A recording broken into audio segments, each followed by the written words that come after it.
Welcome to Messenger of Love with Gina Pero. Glad you are here for this incredible show today with a friend, Dani, who I have been so blessed to really get to know this past year through dance, through choreography, through mutual friends.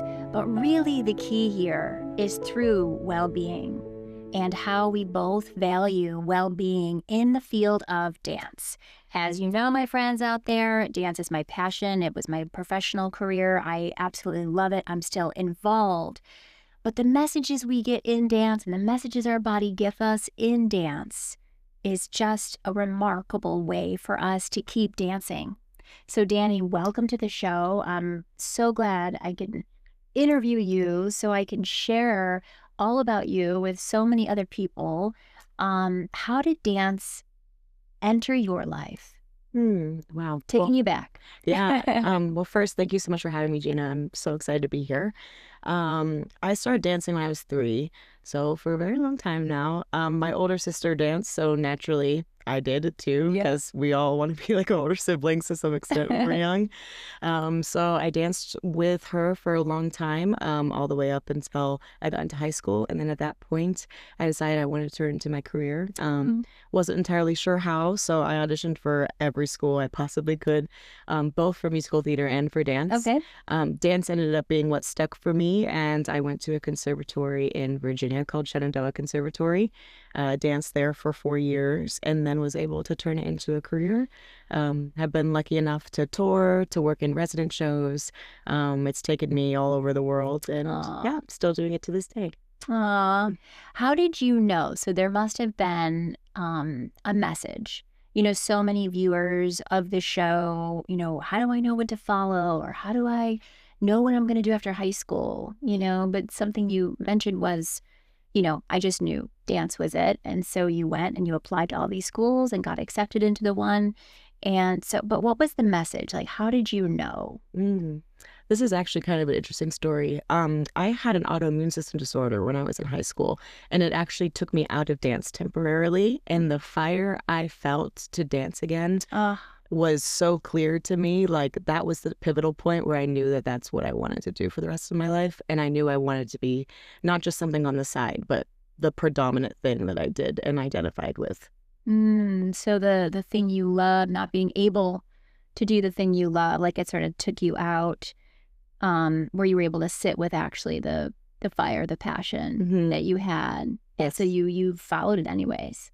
How did you get through that? What are some tools or things that you did to continue to do what you love amongst the autoimmune? Yeah. I think support from the people around me. I have a wonderful family. They're very, very supportive, always have been. So they helped me with everything I was going through at the time. That's awesome. Yeah, I'm very grateful for them. But also too, knowing that that moment was temporary. So there was life to be had beyond that. And I just had to, you know, go with what was happening, be strong through it, but also honest with myself about how I felt. And yeah, I just allowed the universe, whenever you believe in God, to take care of me, my family, and to allow me to get to the other side of it, and just kept my eye on the goal. So even if you're out of something temporarily, that can just be temporary as long as you take care of yourself. Yeah, I love those message highlights that, you know, I hope all of you heard. So one being, you know, support from others, that was a key ingredient to you following your passion. You know, faith, God, universe was a big part of your trust that, you know, whatever's supposed to be will be.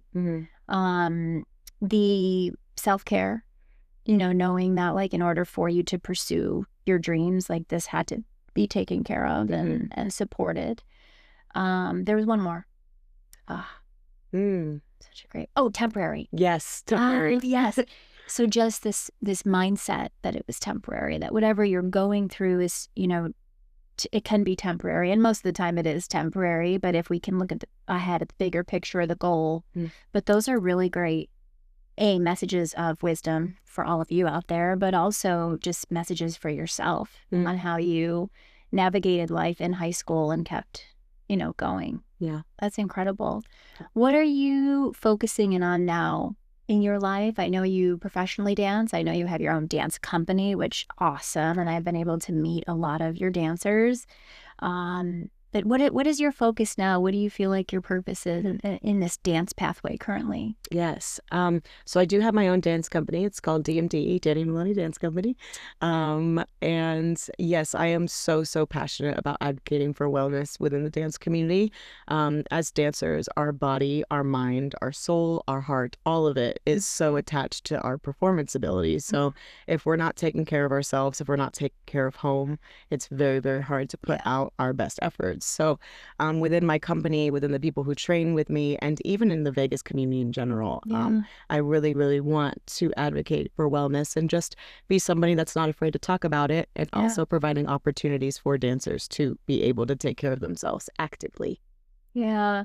Something that inspired me was, when you reached out, and, those of you listening, I'm, creative director of the Las Vegas Holistic Center here in Las Vegas. And, we have over 20 holistic services amongst practitioners that look at the whole person to assist and help. And, just a little while ago, Dani reached out and wanted to join us here and come up with some sort of partnership to help her dancers be well, to introduce them to wellness, to say, hey, we're gonna do this as a community, and I'm gonna teach you or bring you or guide you to be well. And I have to say that really inspired me, 'cause it's been such a passion of mine for so long to just introduce this idea. What is wellness? What is well-being?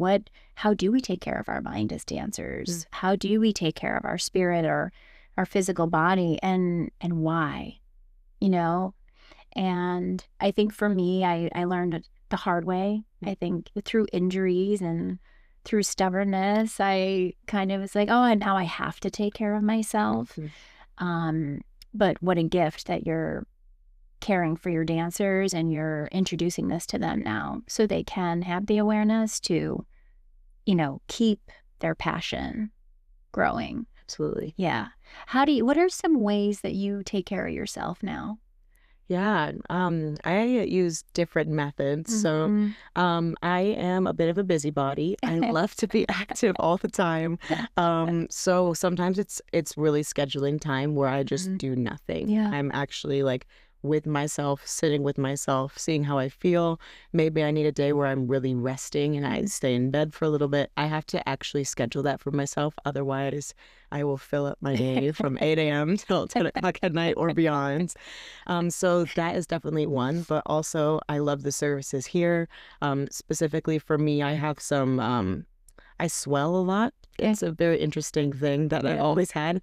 And the Flowpresso for me is like a game changer. The way that I feel when I'm done with that is like magnificent. It's the best. I sleep afterwards for like multiple days. So different services and technologies here have been really helpful for me. I also am really adamant about my muscle recovery. Because for me, when my body is really sore, it definitely doesn't work at its peak. So I use NormaTecs a lot when I'm on the road. I have a Theragun that I use. I do massage. I do as much as I possibly can to make sure that I'm also caring for my body, because it does so much for me. So even beyond the physical sense, though, I think for me, like taking care of my mental and emotional health is really important. And I can only do that when I have time to myself. Yeah.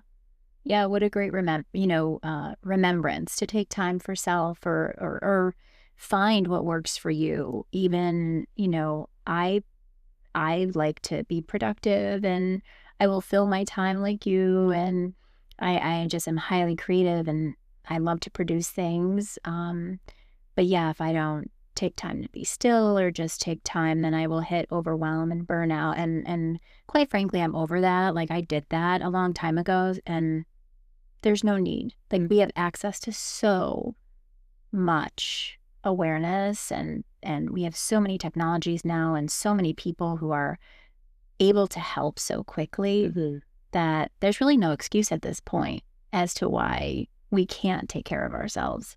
Like, it's easy now, I feel. Absolutely. I feel like there's so many easy ways, Yeah. to do that. I find with myself too, nutrition and working out is vital for me. Like I can feel a really, really drastic difference if I've been eating well for a week in how I perform, how I feel, my emotional quality, compared to if I'm like being really specific about the food that I'm intaking. So I find it really important just for life in general, but also too whenever you're using your body as your vessel, you have to fuel it properly. Yeah, I notice very, very clear changes whenever I do versus when I don't. So coming to that with no judgment, but just accountability and trying to always do the best that I can for myself. Yeah. I like to ask a lot of guests, like, imagine your, excuse me, your 14-year-old self behind the camera. What's the message of love you would want to share with your 14-year-old self? Oh, wow. I think to not be so hard on yourself all the time. I'm a bit of a perfectionist, and I believe in dance. It instills a bit of perfectionism into people because we always want to get better. And while it's great to want to get better, you also have to meet yourself where you are with love and compassion. And I feel like I do that a lot now, but it took, as you were saying, like I had to learn the hard way almost sometimes. And I think that's also why I'm so passionate about wellness for dancers too, because on jobs, I've felt how I feel when I'm taking care of myself versus how I feel when I'm not. And it's just so beautiful to feel how you can feel so good. And once you feel that, you never really want to go back to the latter. No. Yeah, I'm very grateful for how I feel now in my life. And, you know, there are days, I mean, that I don't feel all that great, but I know it's because of what I did in my past, how I ate in my past, or how I pushed my body in my past. You know, it does catch up to you at some point, but I definitely love how I feel, what I know, how I know how to take care of myself. It's life-changing. Absolutely. Yeah. How about your 20-year-old self? Oh. What's a message of love for 20-year-old Dani or our 20-year-old viewers? I think that evolves into be patient. So in my dance career, I am very, very goal-oriented, and even my choreography career too. And because of that, I think it's great to have goals because it gives you the trajectory, but you have to also trust the timing of your life. So while this exact goal may not be obtained, it's putting you in alignment to obtain other blessings that are meant for you. And I think in my 20s, I was so close to specific goals, but it wasn't time for me yet, that I felt like I wasn't doing it. But I was doing it, you know, and it would come in proper timing.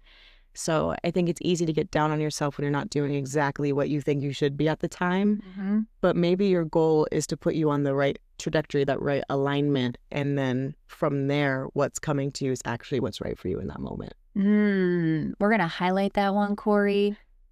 We're going to highlight that message of love right there, because I feel like hearing that daily can really support a lot of us to remember, like, just because the goal hasn't appeared doesn't mean you're not on the alignment path of it. Absolutely. Yeah, so to trust your timing and just know that it will appear in the timing it is supposed to. So patience is key. You can't predict it. Yeah. Oh, all these lovely messages I wish I had more young, you know, especially in dance. Yes.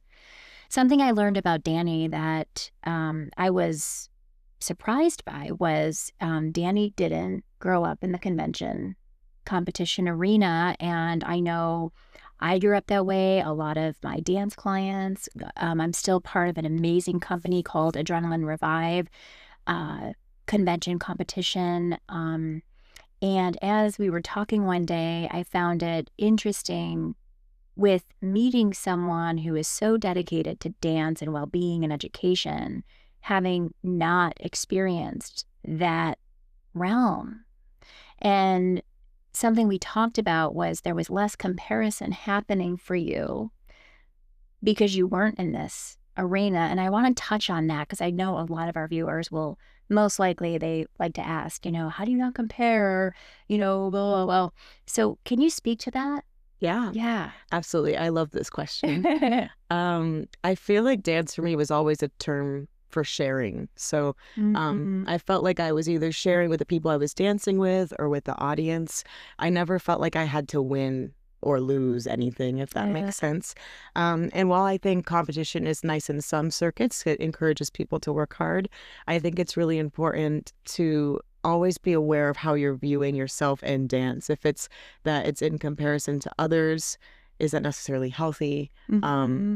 Because I feel that dance always was so community based. I felt so close to the people I was dancing with, and it never came into my mind's eye to feel like I was against them in any way. So Wow. I think it's important just to be aware of the relationship you're building with yourself and with dance. So if you feel like it's constantly causing you to compare, take a look at that and sit with it and see if you can flip that script for yourself. Because I will say, feeling like dance is community based has honestly made my life feel so beautiful. Like when I'm out here in Vegas and I'm dancing with the community that's building around it, I have so many people say to me, like, this is the first time that I felt that I could just dance and explore and grow without not feeling like I'm enough.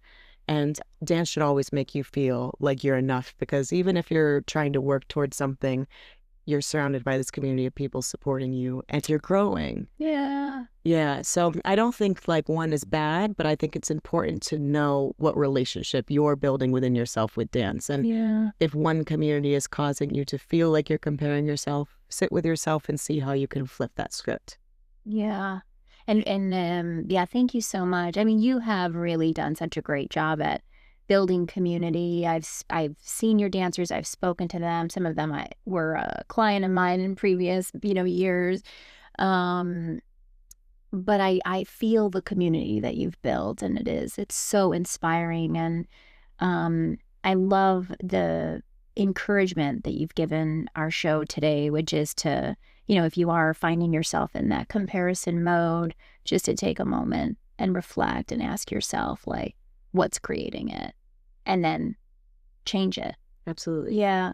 And I do know, audience, what you're around most of the time and where you're putting yourself is going to influence you again and again and again and again. So, growing up, I mean, I did my best to hang out with good people, kind people, loving people, talented people, because it did make me better to hang out with like amazing dancers. I would be so inspired by them. So yeah, I'm really, really grateful you're doing what you're doing in dance and the impact that you're making and the role model you're being, because I feel being the example of well-being and being like the example of community really sets the example, not just preaching it. Thank you. Yeah. Can I share one more thing? Yeah. About that? Yeah. I think something that's also interesting too, as dance transforms more into a career, there is a sense of competition sometimes, because there may only be one spot available and there's however many people auditioning for it. And something I think that I'd practice, and it may work for somebody else, if somebody has a win and it's my loss in some way, like say we're both up for the same job, I really try to actively practice being thrilled for them. Because eventually that's going to be my turn too. So it's like, if this wasn't meant for me, that's okay. It was meant for them and they're going to shine and be beautiful in it, and I wish them the best. And then maybe at the next audition, I'm going to book something that was more perfect for me. So it's easier said than done sometimes, but I think it's really important to practice too, especially in small communities like this, because you're auditioning with the same people very frequently. You are. Yes. And you can choose to be friend or foe, honestly. So I choose friend every time, and that has really served me in my career, but also in my mental and emotional health. Yeah, being happy for others. And I think it's a practice. I think so often my coaches would train me to do that. If we sat on stage at an award ceremony or something, my coach was like, you better be clapping and so happy for other people. It was like this training, like ballet technique. It's like, yeah, absolutely, I'm so happy. But my parents instilled that value too. My dad being a sports coach, and he's like, you always congratulate the other team, look them in the eye, because they did so well. You're going to win, you're going to lose. I mean, you're going to have both. And so what kind of person do you want to be? And how do you want to feel? Yeah, you're going to go and be upset that you didn't get the part, but you don't want to deny that showing that person how happy you are for them. Like, this was their moment, So thank you. Actually, thank you so much. What a great message of love. That's such a great reminder. Thank you. Like, to be happy for others that are winning, to be happy for others that are in the spotlight, or just to be happy for others that they've achieved something. And I think we can amp that up in the world. Absolutely. Let's amp that up. All of you listening today, let's amp that up. Maybe you send a message to someone how happy you are for them. Maybe you're applauding someone, I don't know, but just think about how you can be happy for somebody else today, or for a group of people today. I think it's such a powerful thing. I agree. Yeah. Ooh. We will have information on Dani's company for you to, follow or share or take a class. I know Dani does guest workshops and stuff. So for all of my dance studio friends, or, you're looking for a guest choreographer, guest teacher, I'm so grateful to share this magnificent, human with all of you. Someone who's really leading by example, and grounded and humble and kind and so professional. And I feel so grateful. Is there any other message of love or anything else you want to share with our audience today? Yes. I think that it's important to look at the people around you and see what they're doing. And Gina has this wonderful facility here, but even beyond that, you spread so much love through every community that you're in, and it is magnetic. People are drawn to you. So I think, to whoever's listening and to whoever's watching, don't be afraid to build your own kingdom in a way, and do it so authentically that it draws people in. And that's what you've done. You've built a kingdom of people taking care of themselves and having beautiful community. And I feel very grateful to be a part of that. Oh, no, it's so wonderful. No, thank you. I feel grateful for the team of people around me. I feel grateful to have the faith to keep moving through challenges, turbulence. Like, am I enough? Can I keep doing this? As you're building something, it can also feel isolating at times, that building your own company and own community. It's like, oh, and then I really just turn to my angels, and I just know I'm never alone, but in dance, in our world of dance, I knew I had something more to share and something more to offer, because dance has really been a gift and the medicine of my life. And I really, if I didn't have dance all of these years, I'm really uncertain how I would even feel connected to source, in a way, because it just aligns me in that divine trust and that divine grace, so solid. But I also know that if I kept pushing my body, and I wasn't able to use this physical vessel to live in my purpose, then I wouldn't have truly lived. And so it's beyond and so much bigger, Absolutely. But in dance, this is our physical gift.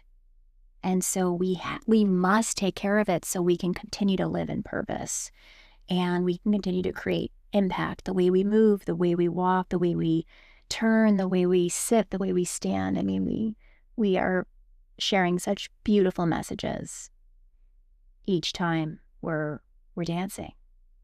So anyways, we could go on and on about that. I'm pretty sure. Audience, thank you for being here, meeting Dani, allowing us to share messages with you. And Corey, am I forgetting anything? No. All right. Corey said we're good. Shout out to Corey and our amazing producer. We are so grateful to have him and all of his expertise and wisdom and knowledge. And faith and So anyways, until next time, everyone, have a great day. Enjoy the messages of love. Be a messenger of love and light today, and we'll see you next episode. Hang on. Hold up. So I have one more message, and this is so very, very, very important. As you can tell, I just came back and my shoes are off. It is to subscribe to my YouTube channel and to put your notifications on so you are notified on when the next episode is. And share this Messenger of Love show so the world around us gets these messages. Subscribe, notifications, and share. There it is. That's a wrap.